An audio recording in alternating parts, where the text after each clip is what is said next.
one hell of an obituary. So the way you get from where I started to where I am is you just get old, and that's what works for us.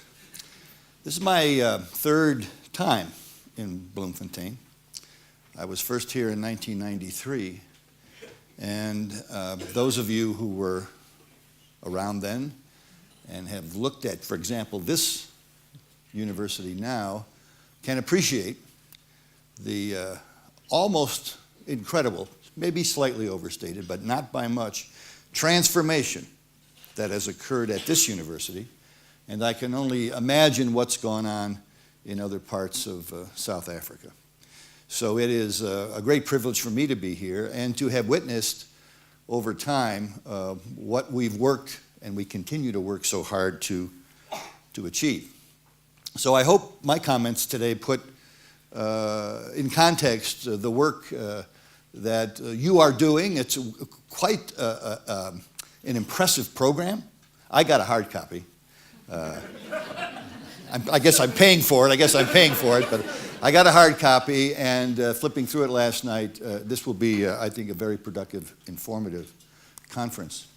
So we're here. It's the choir. We assemble ourselves to rehearse on occasion because we want to be sure we hit the right notes and we get better at what we do. And just as the University of Free State and hopefully the institutions you represent have changed markedly over the last decades, we want the same thing to happen to every one of our students in the time they are with us. Right? No matter what kind of role we play, we expect that our students will somehow be qualitatively different in meaningful ways. They will think differently, they will behave differently, they will be in a position not just for themselves to be economically self-sufficient and engaged in the larger society, but we hope they will help transform our institutions as well. Every one of them deserves our best to get to their best level of personal and academic accomplishment. So how does this miracle occur? That's part of what our work is about, and it's part of what our conference is about here. So I want to spend just a couple of minutes putting my comments in the context from which I come. And for those of you who are less familiar maybe with what's going on so many thousands of miles away, I think you'll find surprising similarities between the challenges you face and the challenges that we are facing in the U.S. And then I want to move more quickly into this notion of student engagement, the work that Francois and his colleagues are doing with the SASE to help us better understand how students are taking advantage of the resources that we make available, with an emphasis on what we've recently discovered to be high-impact practices, and then a little bit about what institutions look like, what they do to engage students at the highest level so that we can see the potential transformative effects that we know are possible. So, not just for this next 40 minutes or so, but for the rest of your time here, I hope you'll be using this wonderful opportunity to kind of think and rethink about your work from the campuses you've come. What are the best things going on in your teaching and learning situations? And what evidence, it's a word that we spent a fair amount of time yesterday talking about, what evidence do you have to assure you that in fact what you think is working actually is, the impact that it's having on students? And what might we do differently? So when you begin to daydream, when your mind drifts off, try to pull yourself back. And for this time together throughout the next 2-3 days, for it to be meaningful, you need to be doing the translating. It's not possible for me to do it for you. You have to be doing that kind of translating. So we're all about student success, right? And the way I think about it is a very broad definition. Yes, we're very interested in academic achievement and their accomplishments inside and outside the classroom. But to move them from where they are to that place, we need to have policies, practices, structures in place to engage them in what we call educationally purposeful activities. Nice, slippery social science phrase, educationally purposeful. But this is the stuff that we know from the research actually does matter to the outcomes. See, I was schooled yesterday. I'm supposed to say graduate attributes, but I won't. I'll be saying outcomes because they're the same thing, right? And then we heard a fair amount, right, from a couple of our students earlier this morning in the video about, we stuff their brains full of knowledge. Then what in the world do they do with it? What about these skills and proficiencies that they need to apply what it is they are having their brains stuffed with? And then how do we ensure or do what we can to encourage them to persist, finish what they start, so that they can live this self-sufficient, meaningful life after university? So that's where we're aiming. That's what we want to have happen. In the U.S., and again, not unlike perhaps many of your institutions, maybe everyone, we have more students than ever, and they come from, happily, more diverse backgrounds than ever before. This is what virtually all parts of the world are experiencing.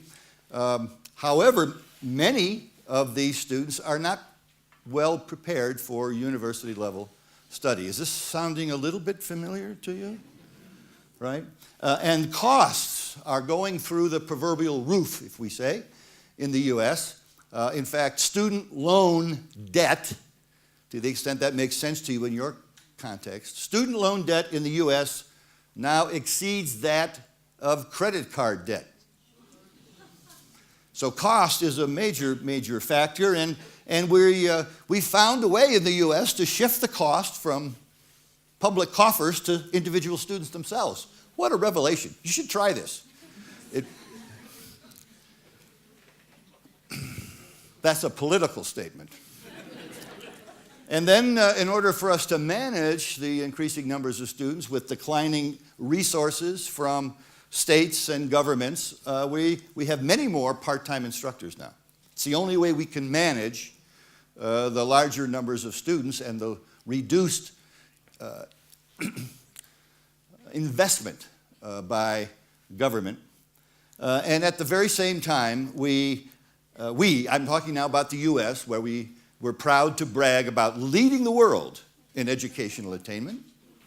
We aren't anymore. We've dropped, which is a major worry for us, especially for the business, economic sector, but a worry for all of us. And I think worldwide is the quality of graduate attributes. Too many students in the U.S., I'm sure this isn't true of your institutions, but too many are finishing, actually get diplomas, certifications, degrees, and yet do not have, by most standards, the requisite proficiencies to do what students here were telling us they expect to have happen to them. So that's the context from which I come. And the little I know about you suggests that you're grappling with the very same issues, right? Not that it will make everything I say to you completely applicable, but I hope you'll bear with me and just assume that what I'm about to share with you about how we engage students more deeply and more meaningfully, you can adapt, and are adapting, frankly, to the South Africa context. Now, we can't do much directly, immediately, about the students that come to us, their level of educational preparedness, right? So we are inheriting generations of students who are underprepared. Not all, but many. But we do know some things about when they arrive to our campuses, things that will likely predict whether they will survive, thrive, they'll stick it out, right? We know that students who feel comfortable in the setting, we heard a little bit of that from students already this morning on the video, they find people like themselves, they feel affirmed, that they belong here. We also know that many of our students need academic as well as social support because they come from places, small, rural areas, come to larger cities, bigger campuses, and they get or feel lost. We also know that completing courses on time makes a difference to whether they'll they'll make it. We also have discovered something recently that I think will have particular meaning for you, this notion of goal realization.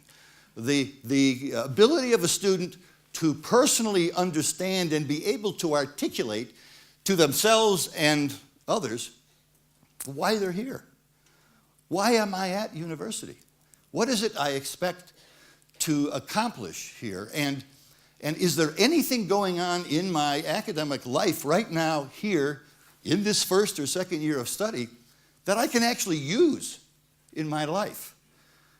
Imagine a student sitting through a series of lectures on the history of Western civilization and an overview of philosophical thought, and they're trying to figure out just what in the world do I do with any of this stuff, given the kind of level of intellectual and cognitive development they presently are at, right? This dualistic notion. And finally, we know that students who begin or somehow find a way to start doing the right things, involvement in these things, we begin to call it engagement some years ago, are more likely to benefit in the ways that we intend. This is not just make-believe. I didn't make it up. We've got thousands of studies that point us in this direction, summarized by two eminent scholars from the U.S., Ernie Pascarella and Pat Teranzini.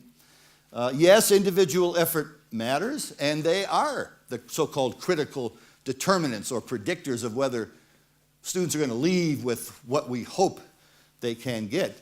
But institutions, our colleges, our universities, we can shape the curriculum and out-of-class experiences intentionally shape them in ways that will induce students to take advantage of the resources we have and benefit in the ways we intend. And we've come to call it student engagement. It's the foundation, philosophical, conceptual foundation of SASE, which many of your institutions are using. And it's a pretty simple set of premises here, not premises, but these are empirically verified. It is not who a student is or where they've come from that matters to how much they will learn when they are with you. What matters is what they will do. So when we control for everything we can statistically control for, student background variables, their level of educational preparation, their test scores, yada, yada, yada, it's not who the student is. It's what they do. And our job, our primary responsibility is to use the educational practices that we know are effective, that will move them from where they are toward this greater state of self-awareness, understanding, the abilities to apply and understand. And we call these places, nice long, 3 long words, educationally effective institutions. Places that actually get students to engage at higher levels than you'd expect because of the way they have structured the curriculum and other kinds of policies and practices. And the stuff that matters, a lot of it goes on in the classroom, lab, studio, but a lot of it doesn't. You know, students spend 75-80% of their waking hours, we think they're awake anyway, outside the classroom. They're not part of the formal academic program. They are in the company of peers. They're working jobs. They're sleeping, some of them, even though they're supposed to be away. I mean, you know, there are these. So it is how an institution kind of conceives of itself and understands what actually matters to the outcomes, the graduate attributes we are interested in. We want to do what we can to make these a coherent, congenial set of environmental context inside, outside the classroom. And we know what the practices are that more of the time, to get students to perform in the ways that we anticipate. I'm not going to go through this list. I'm going to hint at how some of these play out. Many of you have seen this list. It's not the only list of good practices that we could use. And behind every one of these is layers and layers of complexity. You know, we used to think, maybe we still do. I won't poll the audience right now, but you can poll yourself. You know, there's an old mantra, at least in the U.S., that says the more contact students have with their academic staff, that should say academic staff. It says faculty, that's the word we use in the States. The more contact, the better. Huh? Yeah, right on, which is wrong. It's not the frequency of the interaction that is important. It's the nature and substance of what transpires during it. We can go into more detail offline here. Feedback. No one gets better without feedback about the nature and quality of their performance, how much time students spend, and so on. And of course, almost none of us exceeds our own expectations. That's why we have to set a bar higher than a individual student thinks she or he can actually get to. Much more to be said about that, but these were the ideas, the research that prompted the establishment of Nessie, the father, the mother, the lineage here with Sassy, and there's a 2-year college version. We have many, many community colleges in the U.S., 2-year colleges, almost as many as we have 4-year institutions. But these are simple. Those of you who've used Sassy, how many of you your campus has used Sassy? I'd ask you to stand up, but I'm afraid okay. So these are short, relatively straightforward surveys about what students do with their time, and you infer from that what institutions expect them to do. So we don't learn everything we need to know about students. Can you read that? It's better than the essay exam.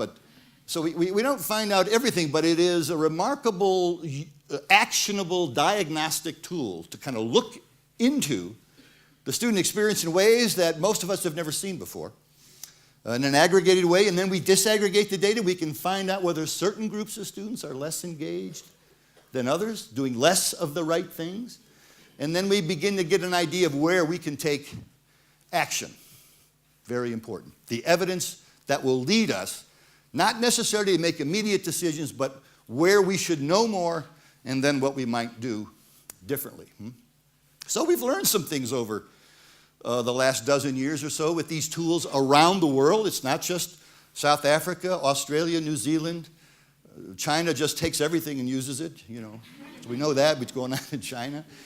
Parts of Western Europe, Ireland, and so on. And the patterns of student behavior and performance are remarkably similar in terms of what matters to the attributes we're after. So we know, we knew this, we actually knew this prior to collecting all these data, 4.5 million students in North America.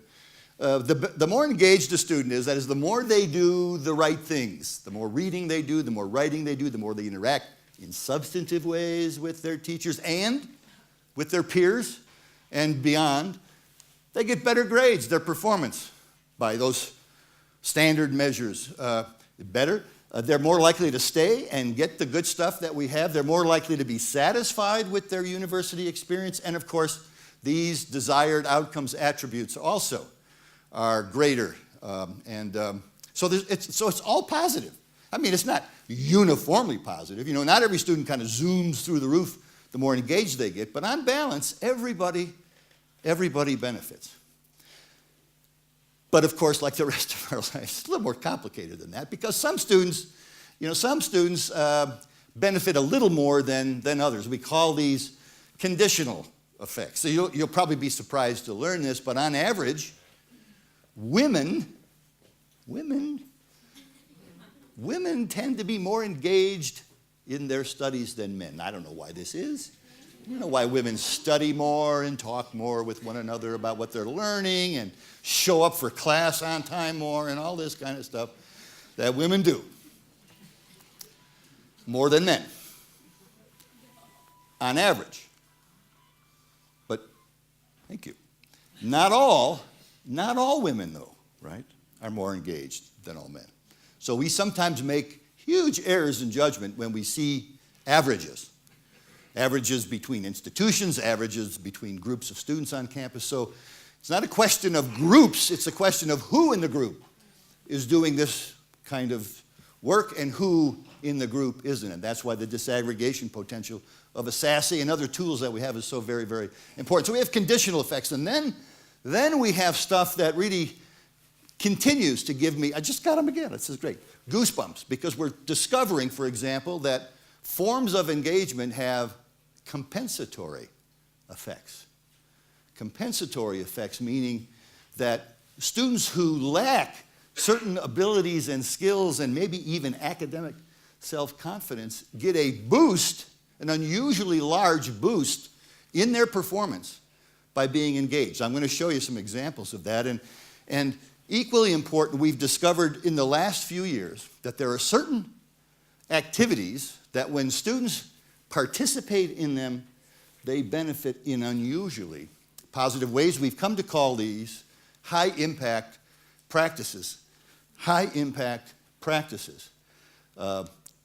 Across the board, a student who does one of these, just one, benefits more than their counterparts who don't get that same experience. And these high-impact practices have these very attractive, boosting, compensatory effects. Are you with me here? Can I get an amen, brother? All right, let's take a look at these. So these are coming, again, from the U.S. context, but as you look through this list, you can begin to imagine what these one or more, maybe all of them look like, or at least are supposed to look like, at your own institution. I'm not going to go through every one on this list because we don't have the time.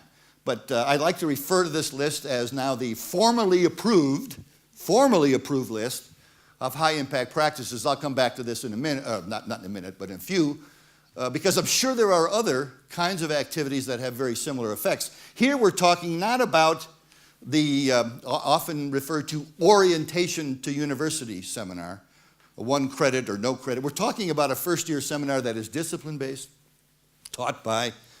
doesn't have to be taught by a regular staff member, but it may be.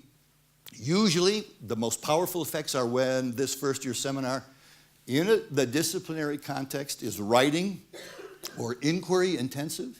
So multiple papers, lots of feedback on the papers, relatively small.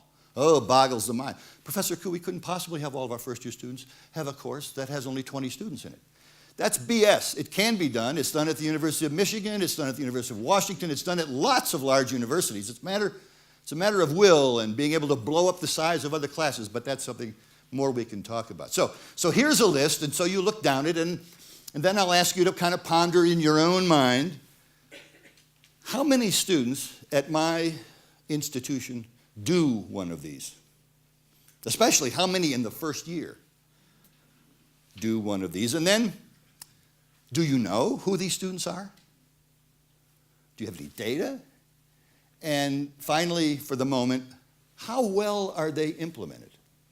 Just because you have a label on something that calls it a first-year seminar or a learning community where, in our definition, it's 2 or 3 courses that the same students take together simultaneously, so they begin to know one another, not just by sight, but by name. In fact, they know one, but after week 3, they know a lot about one another. In fact, they are disruptive in classes because they've always got their hands waving, and they're talking about, this is horror of horrors, they're actually talking about academic material outside the classroom because they walk to classes together. And sometimes they actually live in the same residence. Holy moly, now we got a problem, because now they're talking about academic work outside the classroom. What do we do about that? We applaud it as well. Anyway, so you've got this long list, including service learning and working in some sort of field placement. Anyway, so we've written a fair amount about this. By the way, these 2 books with my name on them, these are great holiday gifts. So if you buy now, early, get a discount. In fact, you act now for 19, never mind. Okay, so we've been doing a fair amount of writing about this. Other people have been writing about them as well. This particular monograph out now almost a year, last December. If you read one thing, if you go away from here saying, I got one thing I want to read, you should read this one. Now, I didn't write the damn thing, so you ought to buy one of these previous ones too, probably. But this one, because it is an in-depth, very powerful look at the very students who we need to finish what they start, those from historically underrepresented groups, and these particular students, first in their families to come, from low-income backgrounds, less well-prepared academically, from the so-called numerical minority racial and ethnic groups in the context of the U.S., everybody benefits from a HIP, but these students benefit more than you'd anticipate, and these are the students, of course, who most need the boost. I'm going to show you some data in a moment but I want to talk about this notion of what we are calling deep integrative learning. We heard the young man in the video say, it's fine to have all of this knowledge, but what do I do with it? And when we think about the nature of the world our students are inheriting, they need a capacity, right, to take disparate pieces of information and to synthesize and organize it. They need to be able to integrate ideas from multiple sources. I'm not just talking now about being in university. I'm talking about in the world of work, in this increasingly politicized, complicated world in which we live. Where do they learn to use diverse perspectives? They can, certainly in classes, but we also want them to have this kind of ability later. So we call the kind of capacity to do all of these things deep integrative learning. To my way of thinking, this capacity, not a natural human status, but learned, schoolable, teachable, acquirable, this capacity for deep integrative learning, I submit to you, is the gateway to lifelong learning. The ability to continue to learn, make meaning of your life. So we've taken this in NESSE, SASSE's got its own version, and created a scale, a deep integrative learning scale. All right, now, belt yourselves in because this is where the stuff really starts to fly around. It really gets good, okay? You with me? Why do we call these high impact practices? Because a student who does it, I've already said this, benefits far more than a student who has not done it. So let's just look at one to illustrate, okay? Here's this deep learning scale I just referred to. So there's a score that your student gets because it's the frequency that they do these things, which we think is practice, that puts them in a better position to be able to demonstrate the capacity for deep learning. In service learning, all of your campuses probably have something like this, community service course where students are taking the psychology or sociology or biology class and then they're moving off campus to apply what they're learning. And then they come back from that experience in small groups. They journal about it. They talk about it in class, get instructor feedback. They hear their peers say bizarre things that they would never say otherwise in response to what happened in the field, the soup kitchen, the battered shelter, reclaiming a portion of the land near the campus in an ecology class and so on. Very powerful pedagogy, service learning, because of the reflective activities that are associated with it. And what happens if you've had a service learning course? You blow the top off the deep learning scale. You synthesize more, you apply more, you understand the application of what you're learning better. Now, some of you are from the applied behavioral social sciences like I am. What a wonderful thing. We can make up stuff, you know, and if you have enough people in a study, like we have 4.5 million, it doesn't make any difference what question you ask, you get a statistically significant difference. So I have 375 publications, maybe 3 of them are really meaningful, but the rest? No, that's not true. I'm proud of my record. But so everything on here is statistically significant, but the pluses represent something far more meaningful and important to demonstrating the value and power of a HIP. These are what's called in my business an effect size, which is the magnitude of the statistically significant difference between those who do and those who don't. And if you know anything about this statistical jargon, you never see 3 pluses. It's about a whole standard deviation difference between those who do and those who don't. And you never see, you shouldn't see this stuff in the work that we do. In fact, when we first ran this in 2006, I told the people who know a lot more about this stuff than me, just like Francois's got these people working for him.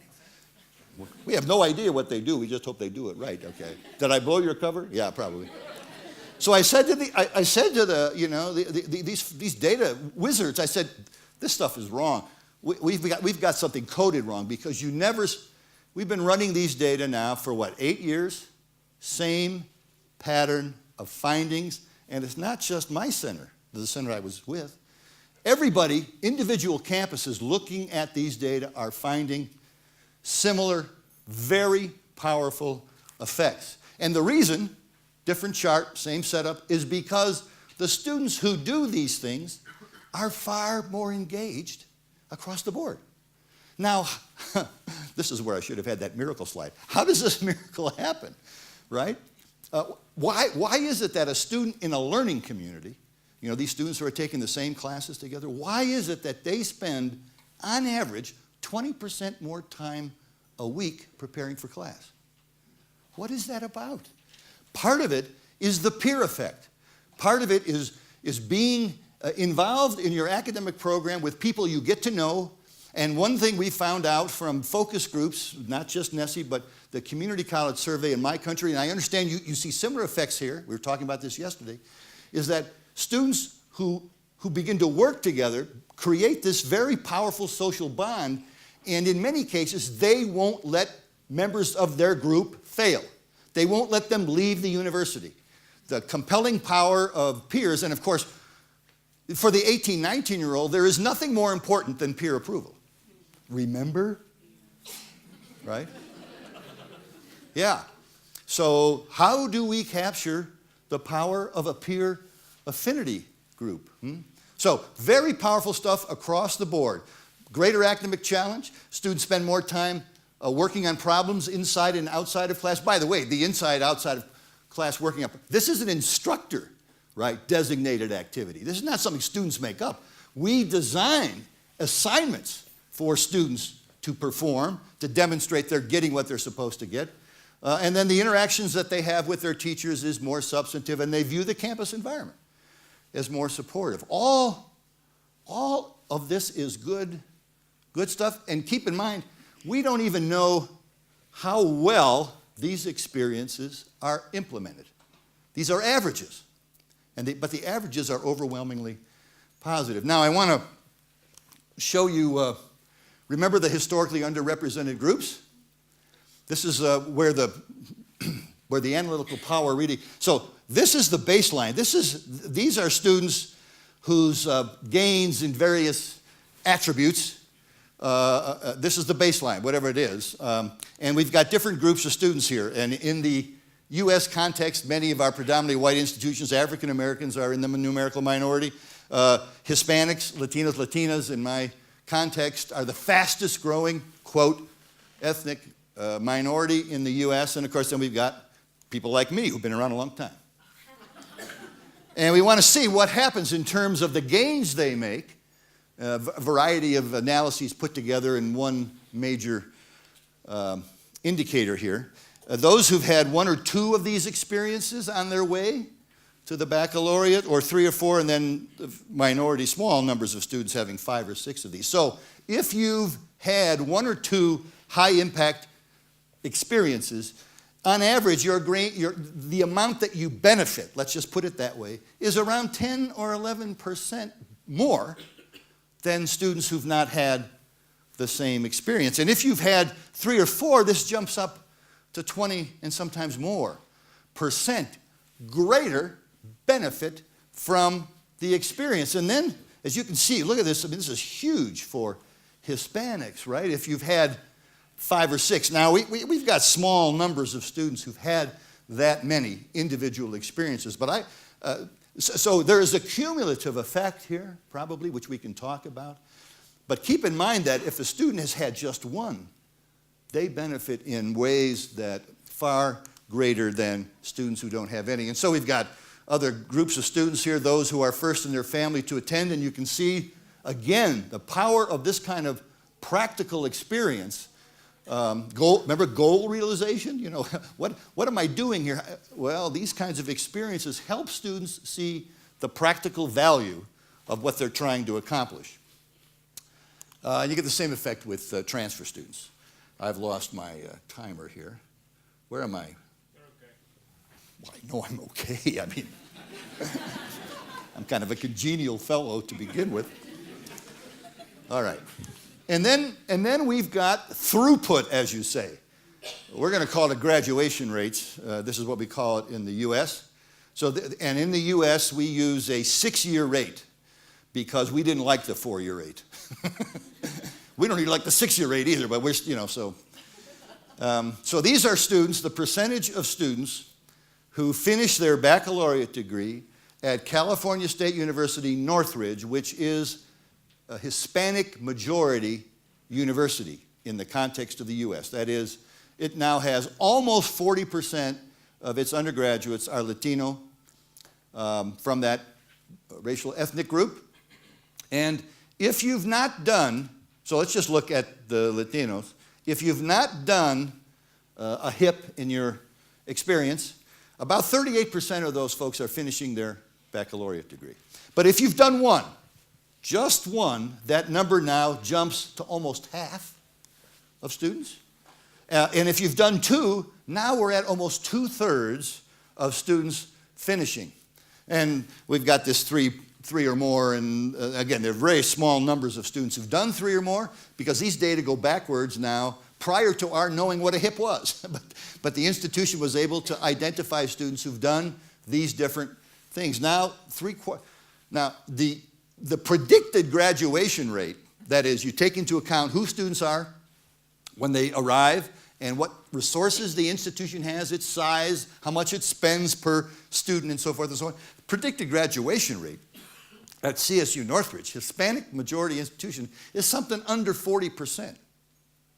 So on average, if you don't do one, you're right there. But if you've done it, now you're way above what's supposed to, quote, supposed to be happening statistically, end quote, at CSU Northridge. These findings are being replicated on other California State University campuses. I don't know if you know much about the CSU system, but it is huge, 23 different campuses, ethnically diverse, most of them. And the data are so powerful in the CSU system now that they are creating offices for on individual campuses. But more importantly, the faculty, you can say academic staff senate, that sits over all 23 campuses is trying to figure out how to require every CSU student to get a high-impact experience in the first university year through tweaking its general education requirements. That's how powerful this stuff is. And it's not just a CSU system. Even the most selective private universities in the U.S. now, just in the last few months, Cornell University and Brown University have come out with bold declarations that every one of their students is going to have a high-impact practice every year. Well, hell, they can afford it. But I mean, the places that don't have much money, the boon here, the return on investment, employers love this stuff, right? Employers want students who've done an internship or a lengthy community-based project, seeing students' willingness to continue over a long period of time to develop a meaningful, in-depth project, right? Because they begin to develop skills that employers know they'll use on the job. So some sort of significant project we can go back and look at, you should be looking at. In fact, you should be embarrassed if there's any academic program on your campus that does not require a last year, senior year culminating experience where students demonstrate that they can now do what the program says they're supposed to do. So why does all this work? What's the magic behind the HIPs? Well, there's no magic. Students end up devoting more time and energy on the educational tasks that matter. They interact more in substantive ways, as I've already mentioned, with their teachers and their peers. They learn things about themselves in relationship to people who are different that are shocking, surprising, sometimes paralyzing. It's kind of the nature of the world they're going to live in, right? How do I manage? How do I better understand? How can I work more effectively with people who are different than I am? That's embedded in almost every HIP. And then when we structure in the very important reflection and integration activities, as we do with journaling and talking among ourselves in a formatted way, and then it's the relevance piece here that is also so powerful about a HIP. Remember goal realization? Why am I doing this? I'm reading this stuff, I don't understand it. Well, now we're putting you in a concrete situation where you're actually using what you know, and then we're going to ask you to show us. Show us that you can actually do what you're supposed to do. So this is a student pilot who aced all the written material, but when it came time to land, oh well. All right, so as I mentioned, there are other experiences, university experiences that I think, can have similar kinds of effects. We don't have time to talk about them now, but some examples. I think writing for the student newspaper or literary magazine, I got some personal experiences with that. But performing in a touring concert, band, or choir, where there are tremendous amounts of time and energy spent practicing intercollegiate athletics with the right coaching staff, with the right philosophy, the performing arts. How well we do this stuff really matters. We could spend another hour, we did yesterday, talking about implementation quality. What are the really good versions of these, the really powerful versions? They all work, but they can work even better. And then advisors. Remember, many of the students who benefit everybody benefits, but the students who can benefit the most are least likely to find their way into these kinds of activities, right? The first in their families to go. I was first in my family to go. I can tell you, nobody at my dinner table growing up said, "Oh, Georgie, think about doing research with a faculty member." What? Study where? Study abroad? Don't get me started on what that might mean. But whoa, I've timed out here. So academic advising is key here. So if I'm the czar of academic advising, I'm going to say to my colleagues, look, we're not going to just kind of chat students up and say, hey, have you ever thought about doing an internship? It's going to be when. When are you going to do this experience? And we're going to have some data behind us. And ideally, we're going to move the institution to a place where it's not just the academic advisor, it's the way the program, the curriculum is scheduled. We're going to have to do it. And this kind of bleeds through the rest of the experience, right? You're less likely to do it if you're in this group. Of course, some in this group do it. But many more should, because so many more would finish what they start and they would benefit in desired ways. Now, the back story of this is, if you look at what makes a high-impact practice high impact, those characteristics, feedback, time on task, substantive interaction between peers and students, publicly demonstrate that I know and I can actually use this stuff. All of these things can be put in the context of any classroom, any lab, any studio. It's about what you do, the kinds of pedagogical practices that become normative in the context of your university. Now, I'm preaching to the choir here. The people who really ought to be hearing this message won't be in this room and they wouldn't be listening, and so we know that. But the point here is it's not mysterious. We see people doing this every day in their particular studio class course. So, I got to get on. What do we got? I got 5 minutes left, 10? What do we got? 5? Okay. I got six takeaways for the kind of learner-centered environment. We must demand of ourselves and our colleagues that more of the time we use what we know works. Right? This is evidence-based. This isn't just maybe you do think I'm some blowhard from the States, but we have data, you're getting data, you'll see the data. It's not perfect. So there are all sorts of things we know that are effective, educationally engaging pedagogies, and there are dozens of sessions in this conference that are picking away at one or more of these. Good on you. We also know that if the institution puts certain kinds of policies and practices in place, more students are going to finish what they start, right?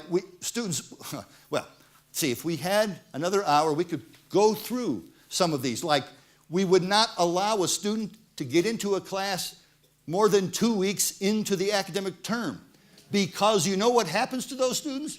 They don't finish. They represent large numbers of people in this DWF. I get no credit even though I showed up because I got started late, yada, yada, yada. right? Early warning systems. We ought to know after week 3 or 4 how every student is performing. Oh, but Professor Kuhn, we don't give assignments until week 8. What's that about? That's crazy. We should be giving assignments in week 2 because students who come to university actually think university is going to be different than their high school. And they get in week 8 and they haven't done anything yet. What is that about? Shame on you, Liz.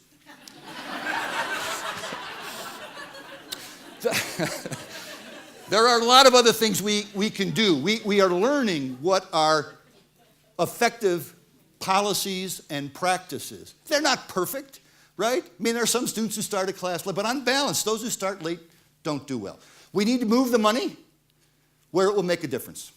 This is not easy. We're not going to get new money, but we now know from economists, Jane Wellman, Ron Ehrenberg at Cornell University Institute for Higher Ed, these are economists, and they're saying it's not how much money you have, it's where you put it. And we see this in the U.S. There are more affluent, University of Michigan, one of the most affluent public universities, and then University of Texas at El Paso doesn't have an extra nickel to spend, right? They're moving money where it matters. Different amounts, but where it matters. So why we put the money? Somebody needs to tell us, explain why we're doing this, and not that lame, well, you know, we've been doing this for 24 years, and it still isn't working. What do you think? Okay.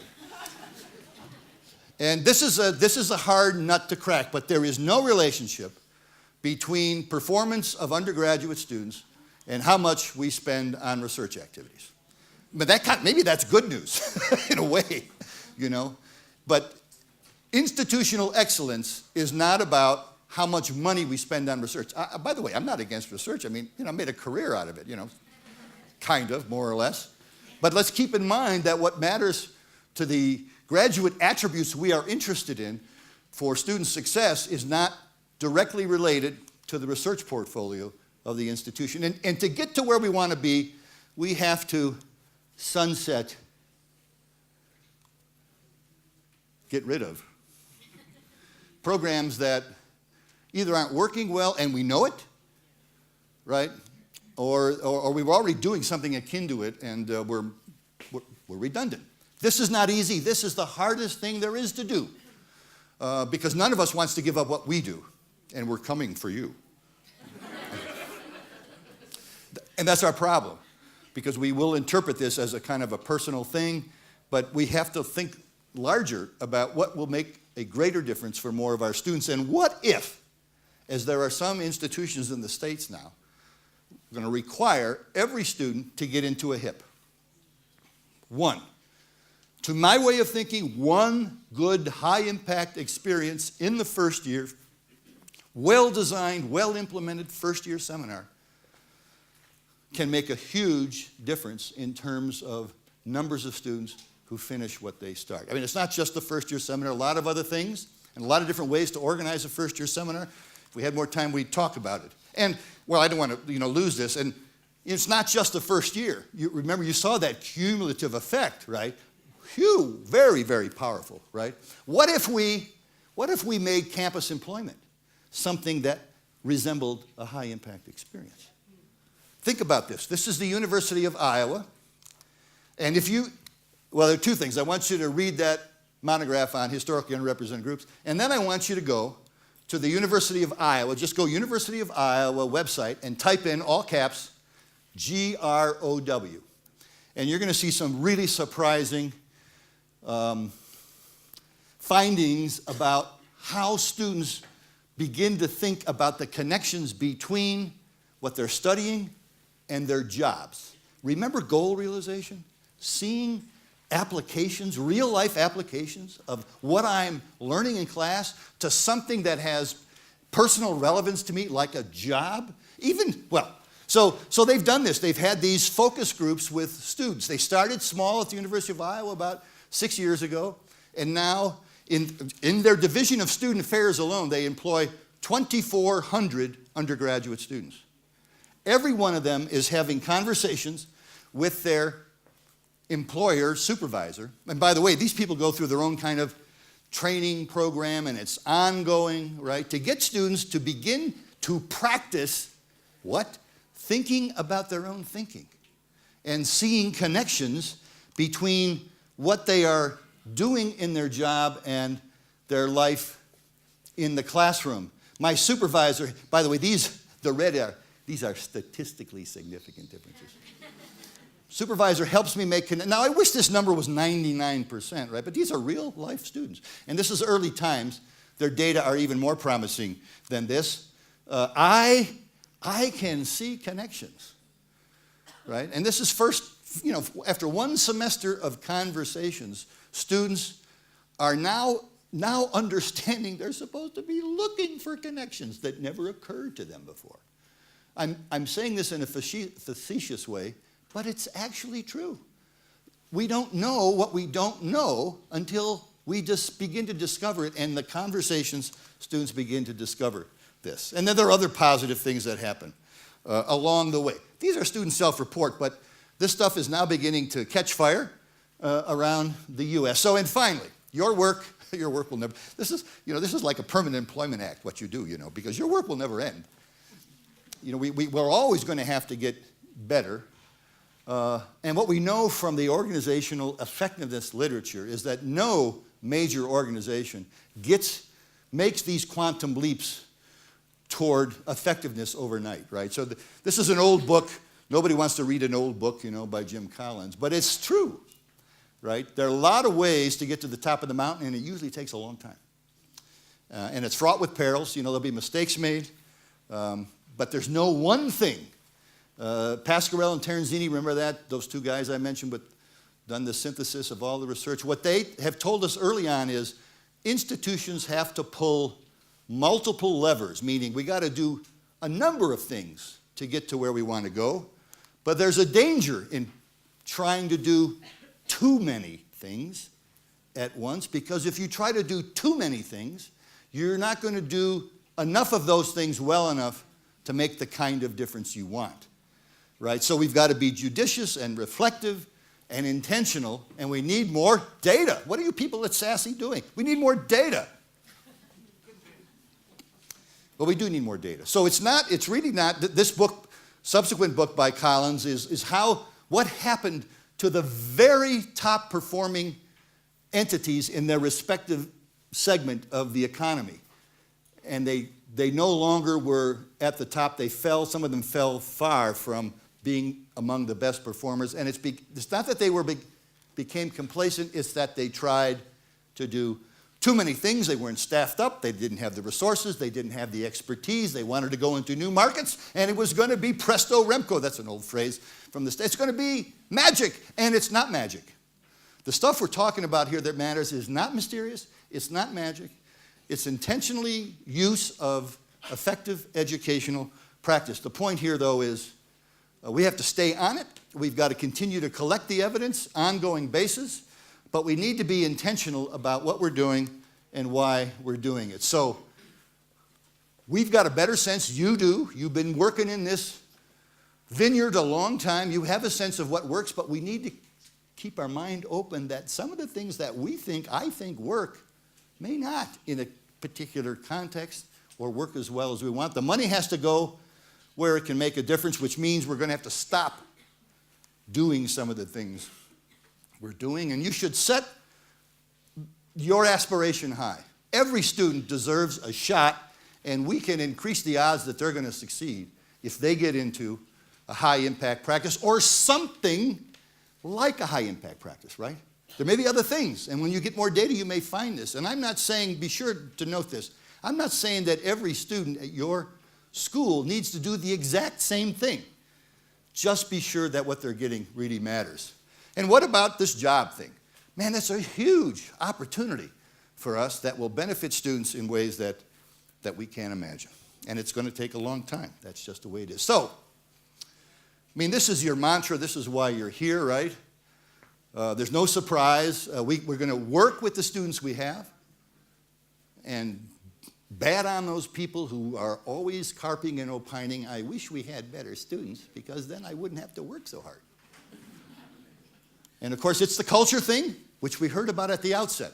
Very difficult to bend institutional and academic cultures. So it is too with student cultures, but that's another topic of conversation. We know what works. We've just got to be more consistent. You can say it's about the money and money matters, but it's mostly about will. God bless.